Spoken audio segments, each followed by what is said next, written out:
kamu. Ya tetap aja ini tuh mantan kamu kan yang nemenin beli, bukan aku. Ah udah, males aku kamu gak sayang sama aku. Aku mau pulang ke rumah mama kan. Ya udah, terus aku harus gimana nih? Ya udah ganti baju yang gak belinya sama mantan kamu. Terus? Ya udah balik lagi ke sini. Cepetan, aku nggak mau nih ngeliat kamu pakai baju yang belinya barengan sama mantan kamu.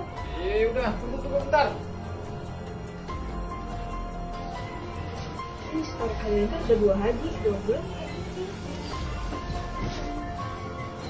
Ngapain nggak pakai baju? Kan aku bilangnya suruh ganti baju, bukan telanjang. Iya, soalnya aku udah buangin semua. Berarti itu baju yang ada di lemari aku kamu belinya sama mantan kamu semua? Iya sayang. Pantesan ya kamu asal sama aku jalan-jalan nggak pernah beli baju. Oh, banyak memori nih kali itu baju. Udah, kamu tidur duluan hari ini.